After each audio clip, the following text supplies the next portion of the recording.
Ria, Anda beramal untuk pandangan orang. Kalau sum'ah, Anda beramal lalu menceritakan amal kepada orang lain. Semalam saya begini, tadi pagi saya begini, dulu kalau saya di Mekah begini. Sibuk menceritakan amalnya kepada orang lain. Ini namanya sum'ah. Nomor 3 adalah ujub. Ujub itu berbangga diri dengan amal. Memang tidak diceritakan, amal ini pun tidak diriakan untuk pandangan manusia, tapi sibuk hati ini berbangga diri. Oh, tidak ada orang setakwa saya, tidak ada orang sekomitmen saya terhadap sunnah. Padahal jamaah sekalian, ini semuanya menghapus amal.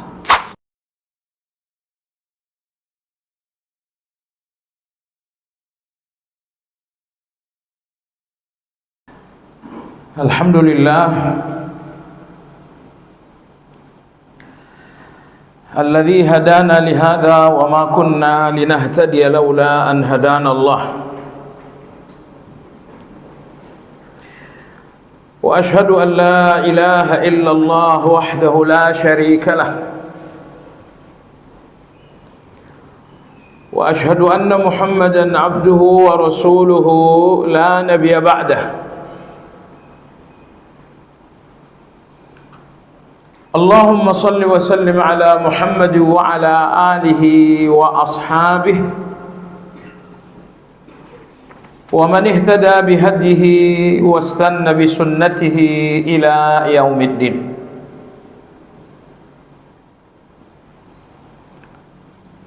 Ya ayyuhalladzina amanu ittaqullaha haqqa tuqatih wa la tamutunna illa wa antum muslimun.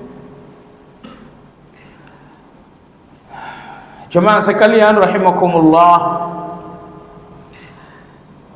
kajian Riyadhus Shalihin malam ini insyaallah melanjutkan pembahasan dalam babul khauf,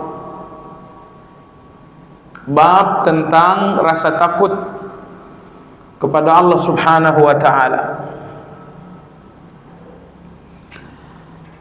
Insyaallah malam ini kita akan memasuki hadis yang ke-12 dalam bab ini, atau hadis yang ke-408 dari total hadis-hadis yang telah berlalu. Imam Nawawi rahimahullahu ta'ala berkata,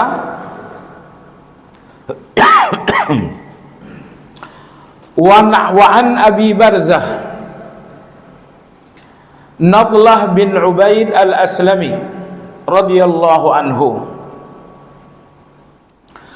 diriwayatkan dari sahabat Abu Barzah, nama aslinya adalah Nadlah bin Ubaid al-Aslami. Ini nama beliau yang paling populer dan dikuatkan oleh ulama-ulama hadis. Karena sebagian ulama mengatakan namanya adalah Nadlah bin Amr. Tapi yang paling kuat dan yang dikuatkan oleh Imam Ahmad rahimahullah bahwa namanya adalah Nadlah bin Ubaid radhiyallahu anhu. Qala, beliau berkata, qala Rasulullah sallallahu alaihi wasallam, Rasulullah sallallahu alaihi wasallam bersabda, la tazulu qadama 'abdin yaumal qiyamati hatta yus'ala an umrihi fima afnah. Tidaklah akan bergeser kedua kaki seorang hamba pada hari kiamat sampai ia dipertanyakan an umrihi fima fa'afnah. Pertanyaan pertama adalah tentang umur, dalam hal apa-apa saja umur itu dihabiskan. Pertanyaan yang kedua, wa an amalihi fima fa'al, tentang amal-amalnya untuk siapa dilakukan dan dikerjakan. Berikutnya adalah wa an malihi min aina iktasab wa fima anfaqah, Pertanyaan berikutnya adalah tentang hartanya. Min aina iktasabahu, dari mana ia memperolehnya, wa fima anfaqahu, dan dalam hal-hal apa saja dihabiskan. Wa an jismihi fima abla, pertanyaan yang terakhir adalah tentang tubuhnya. Tubuhnya digunakan untuk apa? Rawahu At-Tirmidzi, diriwayatkan oleh Imam At-Tirmidzi, wa qala haditsun hasanun sahih. Beliau berkata bahwa hadis ini adalah hadis yang sahih. Seperti disebutkan oleh Imam Nawawi, hadis ini bersumber dari riwayat sahabat yang mulia Abu Barzah Al-Aslami, yang nama aslinya adalah Nadlah bin Ubaid. Beliau termasuk as-sabiqun al-awwalun. Beliau termasuk sahabat yang cepat masuk Islam, karena beliau telah masuk Islam sebelum penaklukan kota Mekkah. Dan Allah berfirman dalam Al-Quran, la yastawi minkum man anfaqa min qablil fathi wa qatal, ulaika a'zamu darajatan minal ladzina amanu min ba'du wa qatalu. Tidaklah sama di antara kalian, wahai para sahabat, antara orang yang telah beriman, berjihad dan berinfak sebelum penaklukan kota Mekkah, dan orang-orang yang beriman, berjihad, berinfak setelah penaklukan. Jadi di dalam ayat ini Allah memisah sahabat yang masuk Islam sebelum penaklukan Mekkah dan masuk Islam setelah penaklukan. Maka ayat inilah yang menjadi salah satu dalil bahwa sahabat-sahabat yang telah Islam sebelum penaklukan kota Mekkah tahun 8 Hijriah semuanya dikategorikan as-sabiqun al-awwalun. Walaupun tentu as-sabiqun al-awwalun ini punya tingkatan-tingkatan juga, tetapi as-sabiqun al-awwalun secara umum semua sahabat-sahabat yang Islam sebelum penaklukan kota Mekkah. Salah satunya adalah sahabat Abu Barzah Al-Aslami radhiyallahu taala anhu. Beliau meriwayatkan hadis dari Nabi SAW sekitar 46 hadis, karena tidak semua sahabat menghafalkan hadis dari Nabi. Abu Bakar radhiyallahu anhu, sahabat yang paling memahami seluk-beluk kehidupan Rasulullah SAW, tapi dia tidak banyak meriwayatkan hadis, karena dia tidak berspesialisasi menghafalkan ucapan-ucapan Nabi. Abu Hurairah radhiyallahu anhu meriwayatkan hadis 5.000-an, tapi tidak mungkin dia lebih memahami Rasulullah melebihi Abu Bakar radhiyallahu anhu. Hanya saja Abu Hurairah ini menspesialkan diri menghafalkan ucapan-ucapan Rasulullah sallallahu alaihi wasallam. Nah, Abu Barzah radhiyallahu taala anhu termasuk sahabat yang mengambil spesialis menghafal ucapan Nabi SAW, sehingga beliau menghafal sebanyak 46 hadis. Beberapa hadis diantaranya diriwayatkan oleh Imam Bukhari dan Imam Muslim secara ittifaq.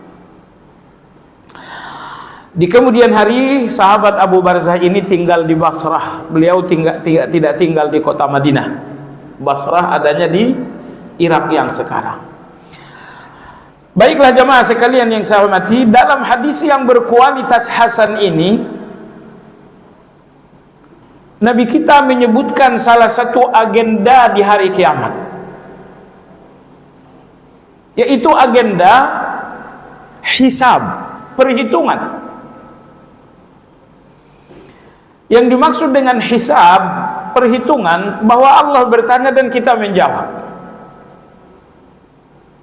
Nah, lantas di dalam hadis ini Nabi Shallallahu Alaihi Wasallam menyebutkan dalam soal jawab dengan Allah Subhanahu Wa Taala akan ada 4 pertanyaan Allah. Pertanyaan yang sangat mudah dengan jawaban yang sangat sulit. Pertanyaan yang sangat mudah tetapi dengan jawaban yang sangat sulit. Baik. Imam Nawawi rahimahullah mencantumkan hadis ini di dalam babul khauf, bab tentang ketakutan kepada Allah Azza wa Jalla, karena jawaban terhadap 4 pertanyaan ini jawaban yang sangat susah. Baik. Adapun pertanyaan yang pertama jamaah sekalian adalah, Allah akan bertanya tentang usia dihabiskan untuk apa? Jadi usia ini amanah dari Allah Azza wa Jalla, dan nanti akan ada hitungannya di depan Allah Subhanahu wa Ta'ala. Maka usia yang Allah berikan, anggaplah misalnya 70 atau 80 tahun, atau ada yang mau 100 tahun. Kalau 50 tahun udah mulai sakit-sakitan, dan Anda ingin 100 tahun, berarti 50 tahun berikutnya hanya usia sakit, hanya usia sakit-sakitan. Kualitas hidup ini ada dalam kesehatan. Kalau sakit-sakitan itu hidup tidak, mati tidak, atau setengah hidup namanya. Jadi minta saja hidup yang berkah kepada Allah Azza wa Jalla. Allahumma inni a'udzubika minal kasal wa su'il kibar. Ya Allah, aku berlindung kepadamu dari malas, dan aku pun berlindung kepadamu dari usia tua yang buruk. Usia tua yang buruk antara lain adalah usia tua, sakit-sakitan, agama semakin berkurang, ketaatan semakin tipis. Waliyahzubillah. Baik jamaah sekalian, lalu pertanyaan yang kedua adalah tentang amal. Anda salat, Anda puasa, Anda zakat, semua akan ditanyakan. Pertanyaan yang ketiga, harta. Harta ini pertanyaannya dua, didapat dengan cara apa dan dikeluarkan untuk apa, dihabiskan untuk apa. Dan pertanyaan yang terakhir adalah tentang fisik. Fisik ini digunakan untuk apa sepanjang hayat. Jemaah sekalian, inilah secara global 4 pertanyaan yang nanti akan ditanyakan oleh Allah Tabaraka wa Ta'ala. Seperti Anda lihat, pertanyaan ini gampang, tapi jawabannya susah luar biasa. Oke, yang pertama jemaah sekalian adalah pertanyaan tentang umur. Fima afnah. Pertanyaan adalah tentang umur, tentang satu pertanyaan. Ini umur dihabiskan untuk apa? Nah, jadi 24 jam dalam sehari ini dihabiskan untuk apa jamaah sekalian yang saya hormati? Nah, kalau dibagi 3 misalnya, umur ini ada yang digunakan untuk ketaatan, ada yang digunakan untuk kelalaian, dan ada yang tergunakan untuk dosa. Ini 3 bagian. Dari 24 jam Anda sehari semalam, dominan mana ini? Usia ini dihabiskan. Lebih dominan untuk ketaatan, atau lebih dominan untuk kelalaian, atau lebih dominan untuk dosa-dosa? Saya yakin sekelas antum semua insya Allah tidak lagi banyak menggunakan usia untuk dosa. Ya, terjadi dosa, ya, tapi dosa ini insya Allah hanya sekedar lewat saja. Gak ada usia sejam sehari untuk berdosa, insya Allah enggak. Tapi sekedar lewat, ketemu kawan, sempatin gibah gitu kan. Hanya disempatin saja sedikit. Tetapi jamaah sekalian, nomor 2 ini, bahwa banyak usia kita tumpahkan untuk kelalaian-kelalaian. Usia yang Anda gunakan untuk tidur di malam hari itu tidak dinamakan kelalaian. Yang dimaksud kelalaian jamaah sekalian adalah sesuatu yang dibolehkan tapi Anda mengambilnya berlebihan. Sesuatu yang dibolehkan tetapi Anda mengambilnya secara berlebihan. Nah, berlebihannya ini yang dinamakan dengan kelalaian tadi. Misal Anda boleh tidur kan? Iya, tidur itu tidak masalah, itu terhormat saja. Tapi kalau tidur ini sampai ke titik berlebihan, nah berlebihannya ini tercela. Nah, jadi usia yang kita habiskan untuk hal yang lalai, yang sifatnya lalai, artinya kita gunakan untuk yang boleh, tapi berlebihan. Dengan usia ini Anda pergi ke pasar, tentu boleh saja. Tapi kalau berlebihan, misalnya untuk belanja 1 jam cukup, tiba-tiba Anda ngetem di pasar, bukan belanja, ngetem namanya, sampai 3 jam di pasar. Nah, ke pasarnya boleh, tapi ketika Anda berlebihan, ini dinamakan dengan lalai. Jamaah sekalian yang saya hormati, pembicaraan tentang umur itu pembicaraan yang sangat serius dalam ilmu tazkiyatun nufus. Makanya ulama-ulama tazkiyatun nufus menyebutkan waktu itu adalah kebenaran. Mereka mengatakan al-waktu al-haqqu. Waktu adalah kebenaran. Lawan dari kebenaran adalah kebatilan. Sebanyak waktu yang Anda manfaatkan, sebanyak itu kebenaran dalam diri Anda. Tapi sebanyak waktu yang Anda sia-siakan, sebanyak itu kebatilan dalam diri kita. Dan ingat, apabila waktu-waktu ini tidak banyak memberikan Anda manfaat, ketahuilah kemungkinan besar Anda dimurkai oleh Allah. Saya ulangi sekali lagi, apabila waktu 24 jam Anda sehari semalam, 7 hari Anda dalam seminggu, 30 hari Anda dalam sebulan, 360 sekian hari Anda dalam setahun, kalau waktu-waktu ini tidak banyak menghasilkan manfaat, kemungkinan besar Anda termasuk orang yang dimurkai oleh Allah. Mana dalilnya? Imam Hasanul Basri rahimahullah berkata, min alamati i'radillahi 'anil 'abd, apabila Allah sudah tidak peduli dengan seseorang, syaghalahu bima la yanfa'uh, maka Allah akan membiarnya larut dan sibuk dalam hal-hal yang enggak manfaat. Ternyata jamaah sekalian, sibuk Anda dengan hal-hal yang enggak manfaat, walau Anda menikmatinya, tapi ini indikasi pasti bahwa Allah tidak peduli dengan Anda. Saya ulangi, adapun orang-orang yang dipedulikan oleh Allah, orang-orang yang memang diperhatikan oleh Allah Azza wa Jalla, bukti Allah memperhatikan seseorang, lihat saja waktunya. Kalau waktunya banyak menghasilkan manfaat, ini orang yang berarti bagi Allah. Ini orang yang memang diperhatikan oleh Allah Azza wa Jalla. Maka ini bukan persoalan yang kecil. Cobalah jamaah sekalian melihat-lihat diri sendiri. Dari waktu-waktu yang Allah berikan, lebih banyak mana menghasilkan manfaat atau tidak. Makanya kita menghafalkan surat yang sangat pendek dalam Al-Quran, surat Wal Asri. Wal Asri, demi masa. Innal insana lafi khusr, sesungguhnya semua orang dalam kerugian. Dalam kerugian terkait dengan masa. Apa kerugian Anda di dalam masa? Jamaah sekalian, apabila barang yang berharga Anda tukarkan dengan yang tak bernilai, itu rugi namanya. Anda punya emas 1 kilo, Anda tukarkan dengan pisang 1 kilo, rugi enggak tuh? Itulah kerugian itu, bahwa Anda memiliki sesuatu yang berharga, tiba-tiba Anda tukarkan dengan yang tidak bernilai, atau bahkan Anda tukarkan dengan sampah yang sangat busuk.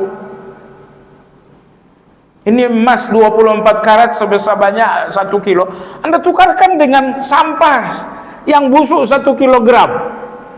Ini kebodohan, mohon maaf, luar biasa. Jadi maksud saya, waktu Anda jamaah sekalian, waktu Anda adalah surga Anda. Waktu Anda adalah surga Anda. Agar Anda tahu betapa berartinya waktu ini.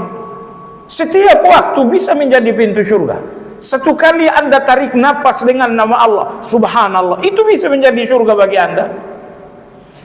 Tiba-tiba waktu yang notabene surga Anda tukar dengan yang sia-sia, atau bahkan Anda tukar dengan sampah yang sangat busuk bernama maksiat. Nah, maka oleh sebab itu jemaah sekalian, cobalah evaluasi diri. Waktu yang berharga ini sering Anda tukar dengan apa?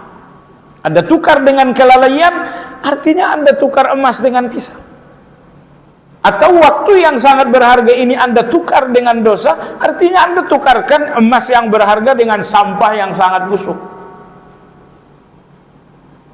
Baik jemaah sekalian yang saya hormati, jadi lihatlah waktu Anda agar Anda tahu Anda orang yang diperhatikan Allah atau orang yang diabaikan saja oleh Allah. Karena saya ulangi, apabila Allah perhatian dengan seseorang, Allah nggak akan membiarnya hanyut larut dalam hal-hal yang tidak bermanfaat. Lebih tegas lagi dalam hadis Imam Tirmizi dari Anas bin Malik, Nabi kita SAW bersabda, "Idza ahabballahu 'abdan ista'malahu." Qila wa kaifa yasta'miluhu? Qala waffaqahu ila al-amali salih qabla an yamut. Kata Nabi SAW, apabila Allah Azza wa Jalla telah menjatuhkan cintanya kepada seseorang, maka Allah akan mendayagunakannya. Lalu ditanya, bagaimana Allah mendayagunakan hamba karena sangat mencintainya atau karena telah mencintainya? Kata Nabi SAW, Allah akan memberinya taufik sehingga selalu di atas amal saleh sampai kematiannya datang. Nah, jadi hadis ini jemaah sekalian menunjukkan bahwa cinta Allah kepada seorang ketika Allah menyibukkannya dengan amal saleh. Saya pernah sampaikan dalam kajian ini, bedakan antara kesibukan dengan pekerjaan. Dunia ini jadikan sekedar pekerjaan, tetapi akhirat jadikan sebagai kesibukan. Bedanya apa? Bedanya dua. Pertama, pekerjaan mengambil sedikit waktu, tapi kesibukan mengambil mayoritas waktu. Nomor dua, pekerjaan tidak mesti ada yang dikorbankan, tetapi dalam kesibukan pasti banyak yang dikorbankan. Nah, jadi kalau sampai justru ibadah ini yang dikorbankan untuk yang lain-lain, itu yang tadi saya katakan, menukar emas dengan sampah yang sangat busuk. Waliyadzubillah. Jadi inilah pertanyaan Allah pertama untuk Anda besok. Saya nggak tahu nanti Anda akan dikasihkan usia oleh Allah 70-80 tahun, tapi semuanya akan dipertanyakan oleh Allah Azza wa Jalla. Tanggal sekian, jam sekian, kamu ngapain aja? Ini pertanyaan, mudah pertanyaan, tetapi jawabannya Masya Allah. Cuma sekalian, bagaimana Anda akan menjawab ini semua? Baik. Kemudian pertanyaan Allah Azza wa Jalla nomor dua adalah wa an amalihi fima fa'al. Pertanyaan yang kedua adalah soal amal. Artinya soal ibadah. Anda salat, Anda puasa, Anda zakat, Anda zikir, Anda tilawah, dan lain-lain. Ini semuanya amal. Tapi apakah Anda melakukannya karena Allah, atau Anda melakukannya untuk membesarkan nama sendiri? Makanya rukun pertama dalam semua amal adalah ikhlas. Yakni Anda melakukan amal karena Allah. Ini ikhlas, ini rukun. Karena banyak orang-orang munafik yang menggunakan amal untuk membangun citra diri. Amal yang seharusnya membesarkan Allah, justru mereka menggunakan amal untuk membesarkan diri. Saya lihat kadang-kadang orang-orang yang tertipu, bangun masjid dinamai dengan namanya. Beda kalau misalnya Anda titipkan uang ke orang, bangunkan masjid, lalu orang menamainya dengan nama Anda. Itu beda. Karena orang yang menamainya dengan nama Anda bisa biasa-biasa aja, silakan, nggak ada masalah. Tapi kalau itu pesanan Anda, itu berbahaya. Anda bangun masjid, lalu Anda bilang ini masjid kalau udah jadi namanya nama saya, atau ini namanya nama keluarga saya. Cuma sekalian Anda ingin membesarkan diri dengan amal. Tujuan kita dengan semua amal saleh ini membesarkan Allah. Anda dipanggilkan untuk salat dengan kebesaran Allah, Allahu Akbar. Anda awali salat dengan kebesaran Allah, Anda gerak dalam salat dengan kebesaran Allah Azza wa Jalla. Agar Anda gak lupa bahwa tujuan ibadah ini untuk membesarkan Allah Azza wa Jalla. Saya berkunjung ke pesantren kawan, ya, karena istrinya wafat. Kita datanglah walaupun sangat jauh. Kawan ini tinggal di pesantren, tapi saya masuk ternyata pesantren itu namanya nama dia. Namanya nama dia. Nah, soal ikhlas kita tidak bicara lebih dalam, tapi intinya ini rawan. Di antara orang yang sangat dicintai Allah adalah al-abdut taqiyun naqiyul khafi. Orang yang paling dicintai Allah, kata Nabi, adalah seorang hamba yang bertakwa, seorang hamba yang berhati bersih, al-khafi, seorang hamba yang selalu menyembunyikan diri.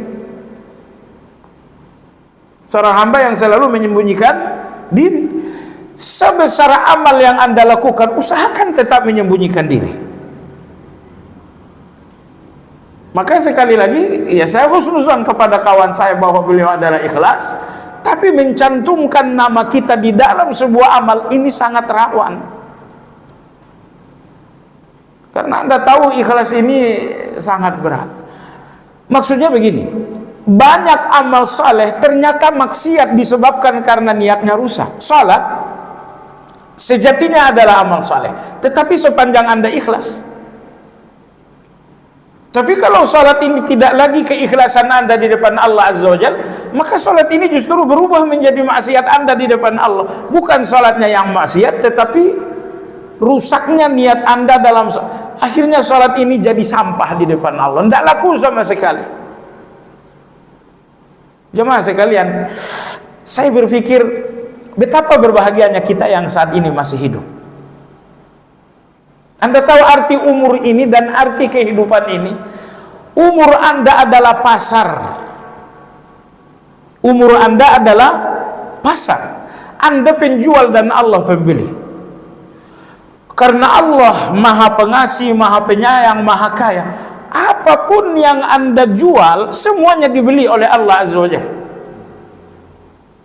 Dengan kata lain, saya ingin katakan kepada Anda, di depan Anda ada dua pasar, pasar dunia dan pasar akhirat.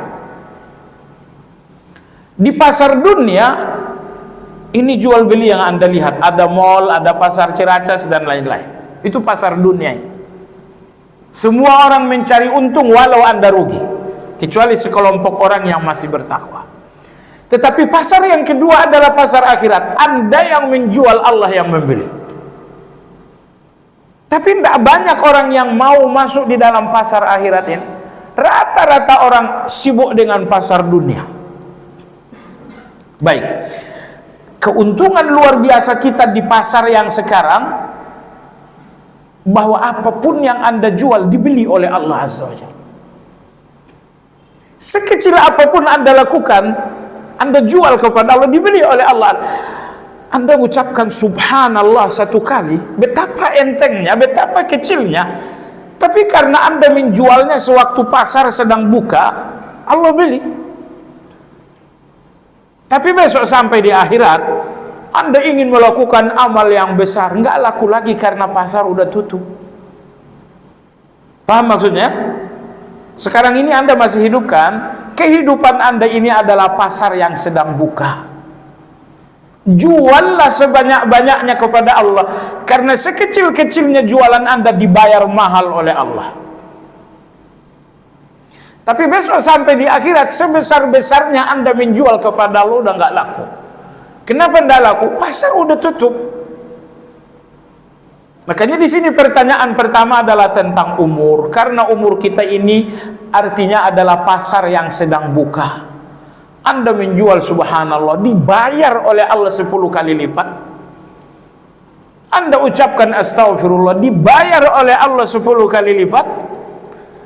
Mahal sekali, iya. Berniaga dengan Allah tidak pernah rugi. Nah, dalam perjalanan waktu, berapa banyak yang Anda jual untuk Allah Azza wa Jalla? Hari ini, apa saja yang Anda jual kepada Allah Azza wa Jalla? Anda menjual salat 5 waktu, Anda menjual zikir pagi petang, Anda menjual tilawah. Jadi jamaah sekalian yang saya hormati, umur Anda masih ada, artinya pasar Anda sedang buka. Sekecil-kecilnya kebaikan dibayar mahal oleh Allah, karena Anda menjual kepada yang maha kaya. Gak rugi Allah dengan membayar semua kebaikan Anda. Tapi jamaah sekalian, besok datanglah kematian. Anda tahu kematian? Kematian, ruh Anda dilepaskan dari tubuh. Begitu ruh lepas dari tubuh, catatan amal pun ditutup, taubat pun ditutup, selesai.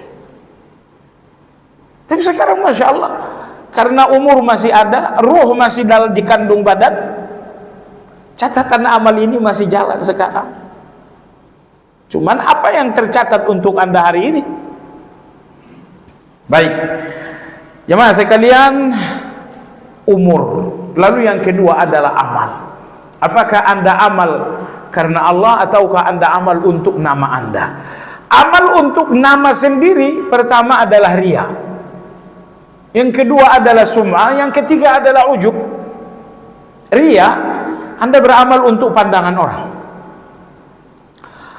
Kalau sum'ah, Anda beramal lalu menceritakan amal kepada orang lain. Semalam saya begini, tadi pagi saya begini, dulu kalau saya di Mekah begini. Sibuk menceritakan amalnya kepada orang lain.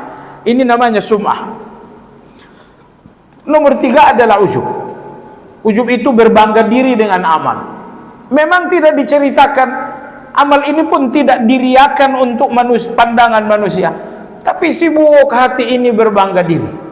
Oh, tidak ada orang setakwa saya, tidak ada orang sekomitmen saya terhadap sunnah. Padahal jamaah sekalian, ini semuanya menghapus amal. Oleh sebab itu, 3 orang pertama di sidang di depan Allah Azza wa Jalla adalah orang-orang yang lahiriahnya melakukan amal besar. Siapa itu? Pertama, seorang mujahid. Siapa lagi? Kedua, seorang dermawan. Siapa lagi? Yang ketiga adalah orang-orang berilmu. 3 orang ini yang pertama kali disidang oleh Allah Azza wa Jalla. Allah berfirman, wahai kaum mujahid, jihadmu untuk siapa?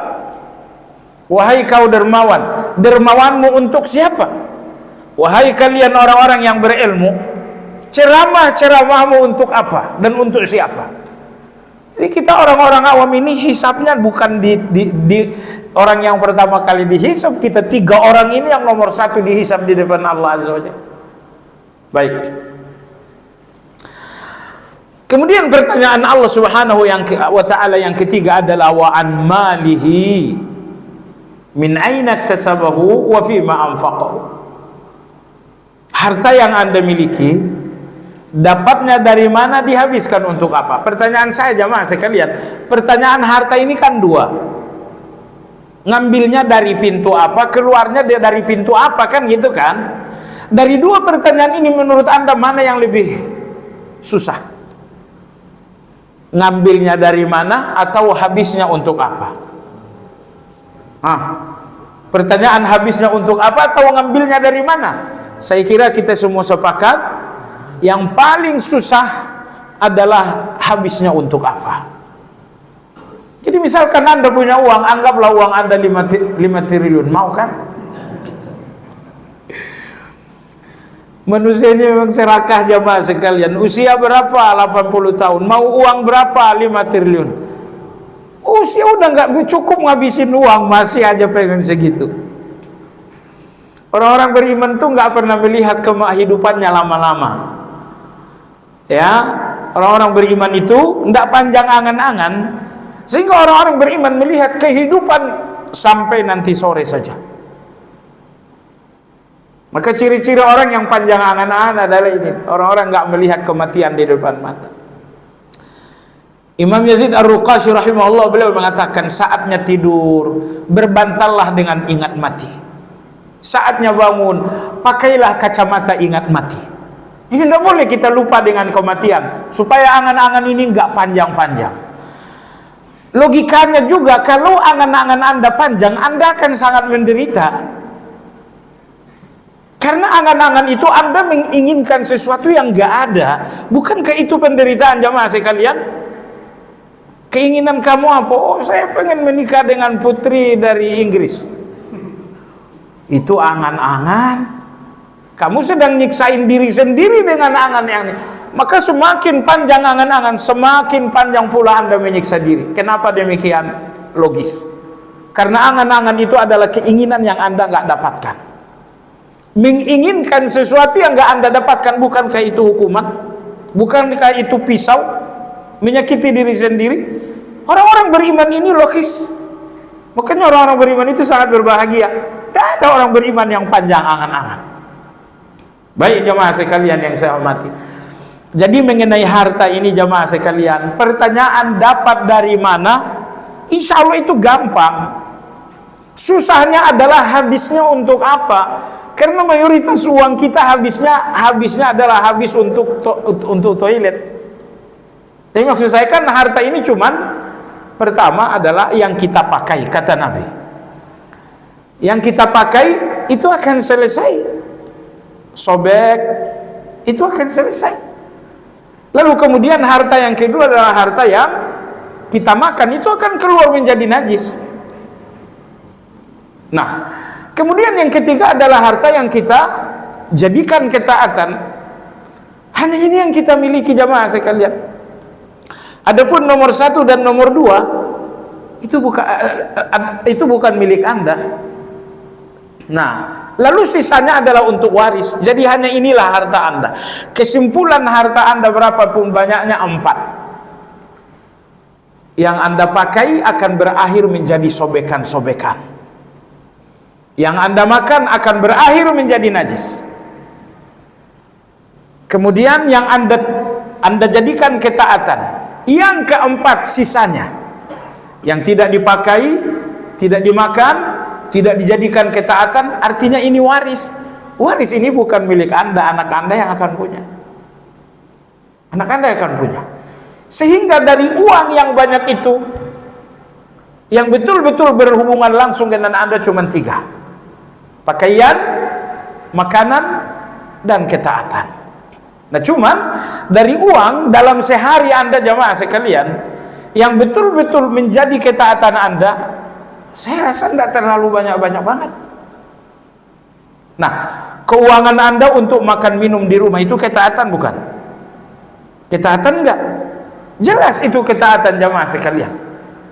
Keuangan Anda untuk kebutuhan keluarga, kebutuhan yang betul-betul kebutuhan, itu dinamakan ketaatan juga. Nabi kita bersabda, 1 dinar fi sabilillah, 1 dinar memerdekakan budak, 1 dinar untuk keluarga. Yang lebih besar pahalanya adalah dinar untuk keluarga. Makanya Anda orang tua atau Anda sebagai suami, sebagai ayah, pengeluaran keluarga tidak usah terlalu kikir juga. Karena pengeluaran Anda untuk keluarga itu adalah dinar yang lebih mahal daripada dinar fisabilillah. Itu dinar yang lebih berharga daripada dinar memerdekakan budak. Maka kalau istri minta, anak minta, oh dinar saya hari ini lebih mahal dari fisabilillah, berikan kepada, tapi sebatas kebutuhan. Lebih dari kebutuhan itu namanya perhiasan. Maka kalau dunia ini sudah sifatnya perhiasan, itu udah tercela. Allah berfirman dalam Al-Quran, "I'lamu annamal hayatud dunya la'ibun wa lahwun wa zinatun wa tafakhurun bainakum." Kalau dunia itu la'ibun tercela, permainan. Kalau dunia itu lahwun, kelalaian, tercela. Kalau dunia itu zinatun, perhiasan, ini tercela. Apa yang dimaksud perhiasan? Semua dunia yang habis, semua dunia yang sifatnya bukan kebutuhan Anda, itu dinamakan zina. Itu dinamakan dengan zina. Anda makan nasi, lauk pauk, 4 sehat, 5 sempurna, itu kebutuhan Anda jamaah sekalian. Tapi soal kerupuk, soal emping itu zina ya. Itu zina. Tapi kadang-kadang terus terang saja, zina ini yang luar biasa. Baik. Jadi kesimpulan pertanyaan tentang harta ada 2. Dapat dari mana, habis untuk apa? Dari 2 pertanyaan ini yang paling sulit adalah habisnya untuk apa. Dan habisnya harta itu cuma 4 macam tadi habisnya. 1/4 untuk pakaian, itu akan menjadi sobekan. 1/4 lagi adalah untuk makanan, itu akan jadi najis. 1/4 lagi adalah ketaatan, 1/4 lagi adalah waris. Dari 4/4 harta ini yang betul-betul akan menjadi jalan surga bagi Anda nomor 3, yaitu harta yang menjadi ketaatan Anda di depan Allah. Itulah yang menjadi surga Anda. Masuk waktu? Iya, kita kumandangkan azan sebentar.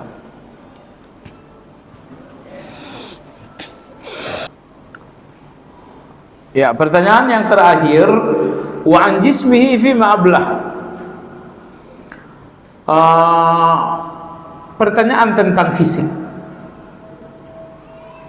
Pertanyaan tentang fisik ini jamaah sekalian, yang pertama, ini fisik tidak boleh dibangun dengan uang yang haram.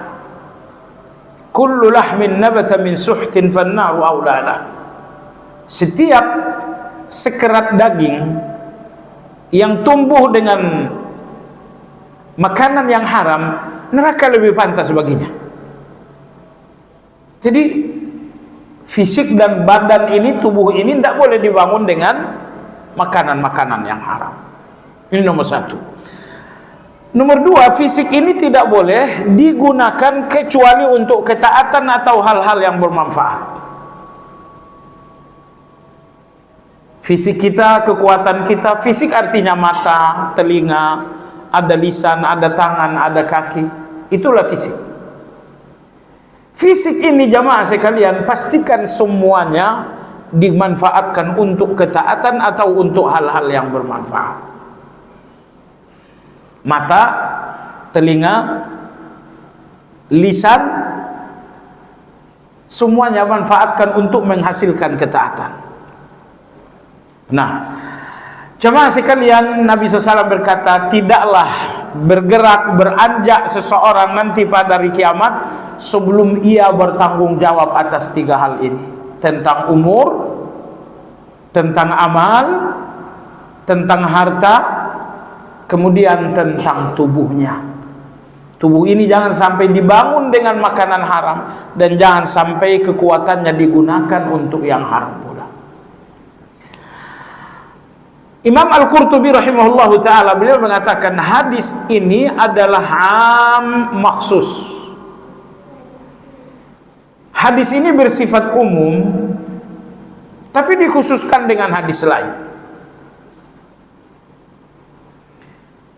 Karena umum ada 3 level kata Imam Syafi'i dalam kitab Ar-Risalah. Ada umumun mutlak, ada umumun maksus, dan ada umum urida bihil khusus. Nah, hadis ini kategori yang kedua. Hadis umum tapi maksudnya khusus. Apa maksudnya? Maksudnya keumuman hadis ini tidak berlaku bagi 3 macam orang. Karena ketiga macam orang ini dikecualikan dalam dalil yang lain. Yang pertama kali dikecualikan adalah orang-orang yang akan masuk surga tanpa hisab. Mereka tidak masuk dalam hadis ini. Jadi pertanyaan empat pertanyaan dalam hadis ini akan terlepas dari orang-orang yang masuk surga tanpa hisab. 4 pertanyaan ini tidak berlaku untuk mereka. Nomor 2, sebagian pertanyaan ini nggak berlaku bagi sebagian orang. Contohnya orang miskin, mereka nggak punya uang, nggak punya harta, benar-benar nggak punya harta. Jamaah sekalian, tentu pertanyaan tentang harta nggak akan berlaku bagi mereka. Dalam riwayat lain disebutkan ada pertanyaan tambahannya itu tentang ilmu. Tentang ilmu. Allah akan bertanya tentang ilmu, diamalkan atau tidak. Nah, pertanyaan tentang ilmu ini tidak berlaku bagi orang-orang jahil seperti kita, karena kita nggak punya ilmu. Maka Ibnu Hajar rahimahullah ta'ala mengatakan, meski pertanyaan-pertanyaan Allah dalam proses hisab antara lain tentang usia, tentang harta, antara lain tentang tubuh, tentang ilmu, tentang amal, tapi ada yang dikecualikan, kata Ibnu Hajar. Pertama, orang miskin. Orang miskin ini nggak punya harta untuk dihisab. Nah, dalam hadis diriwayatkan dari Abu Hurairah, diriwayatkan juga dari Jabir radhiyallahu anhu, kata Nabi sallam, "Qumtu inda babil jannah." Nanti saya akan berdiri di samping pintu surga. Fakana ammatu man dakhalaha al-masakin. Ternyata mayoritas yang pertama memasukinya adalah orang-orang miskin. Wa ahlul jaddi mahbusun. Adapun orang-orang kaya, mereka tertahan dengan kekayaan mereka. Jadi orang-orang miskin memasuki surga, kata Nabi, 500 tahun mendahului orang-orang kaya. Terus gimana, jadi orang kaya enggak? Dan ini keadilan Allah Azza wa Jalla. Orang-orang kaya sepanjang hayat semuanya mudah. Mau ganti handphone setiap jam ada uang, mau ganti mobil setiap jam ada uang. Ketika orang-orang kaya telah hidup dalam segala kemudahan dan orang-orang miskin hidup dengan segala kesusahan, itu di dunia. Nanti sampai di akhirat keadilan akan datang. Kalian orang-orang miskin, dunia kalian adalah kesulitan, silakan masuk surga 500 tahun terdahulu. Orang-orang kaya, kehidupan kalian adalah kemudahan, silakan kalian bertanggung jawab dengan kemudahan-kemudahan itu. Orang-orang miskin 500 tahun mendahului. Makanya saya tanya, mau jadi orang miskin atau orang kaya? Kalau mau jadi orang kaya, pastikan Anda bi ghairi hisab, masuk surga tanpa hisab.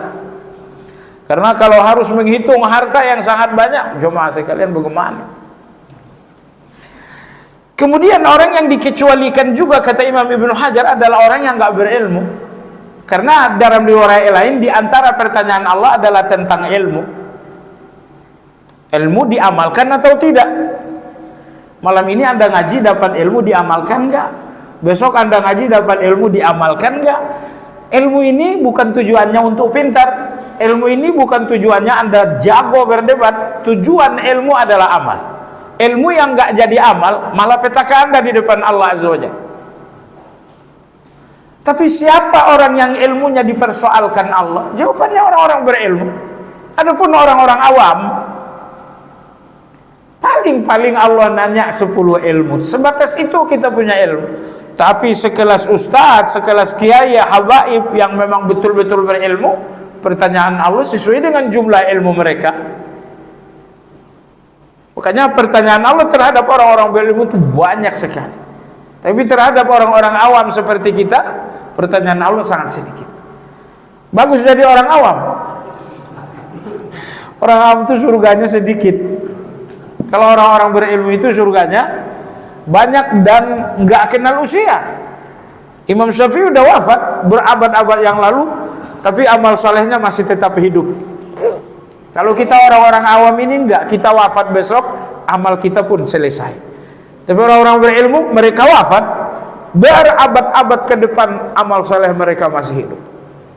Baik, ya sudah habis. Kita sudahi dengan zikir kafaratul majlis. Subhanakallahumma bihamdika asyhadu an la ilaha illa anta astaghfiruka wa atubu ilaik. Alhamdulillahirabbil alamin. Assalamualaikum warahmatullahi wabarakatuh.